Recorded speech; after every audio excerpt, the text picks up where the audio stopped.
तो जनाब नासिर ने फाइज को हकीकत बताने के लिए फोन कर ही लिया है और इसे अपने पास भी बुला लिया कि भाई एक बार मेरे पास आ जाओ, मर रहा हूँ मैं तो, लेकिन मरने से पहले मैंने अपने किए हुए गुनाहों का एतराफ करना है, लिहाजा एक बार मेरे पास आ जाओ और मेरी हालत देखो और मेरे पे रहम खाओ। खैर सारी बातें ठीक है, लेकिन नासिर का घर तो हुस्ना ने अपने नाम करवा के उसे घर से निकाल बाहर किया था और इसके सारे अकाउंट्स भी खाली कर दिए थे। फिर ये नासिर साहब कहाँ पे लेट के रेस्ट कर रहे हैं। खैर नॉर्मली ड्रामे 30 एपिसोड्स के बाद बोरिंग हो जाते हैं, लेकिन ये ड्रामा और भी ज्यादा मजेदार हो गया।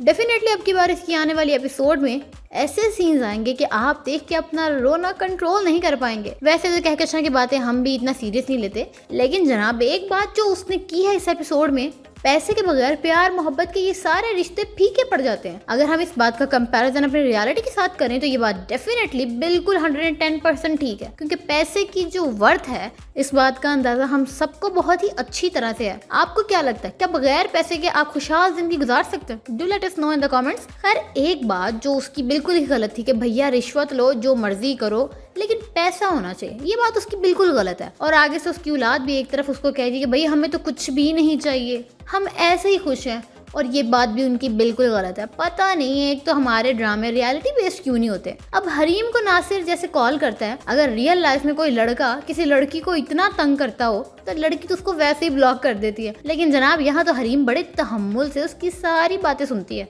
एनी हाउ हरीम को कहता है कि भाई मैं तुम्हारा मुजरिम हूँ, मुझे माफ कर दो, एक बार मेरी बात सुन लो, और हरीम उसके घर भी जाएगी। अब वाओ।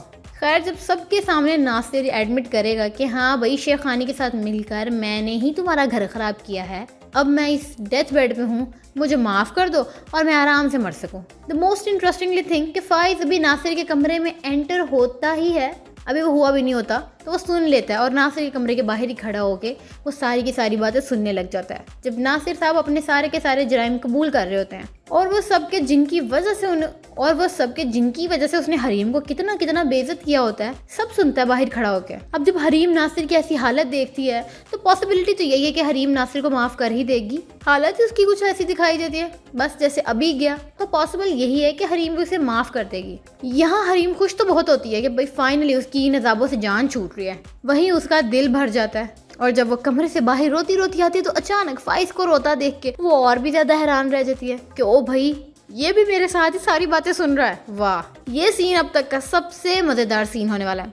फाइज का मुंह देखने वाला होगा जिस मुंह से उसने हरीम को इतना जलील किया होता है, अब जब रोते हुए माफी मांगेगा तो ये होगा इस ड्रामे का क्लाइमेक्स। पहले फाइज जो हरीम का नोटिस एक्सेप्ट नहीं कर रहा होता कि इसको एक दफा जलील करूंगा और फिर छोड़ूंगा, वही फाइज अब किस तरह गिड़गिड़ा के उसके सामने माफी मांगेगा और हरीम कब उसे माफ करेगी, कब रायान का एंड दिखाया जाएगा जो सबसे ज्यादा हमारे व्यूअर्स देखना चाहते हैं। आने वाली किस्तों में ये सब कुछ आपको दिखाया जाएगा। तो do let us know in the comments कि आपको वीडियो कैसी लगी। अगर वीडियो अच्छी लगी है तो ऑब्वियसली वीडियो को लाइक और शेयर जरूर करें।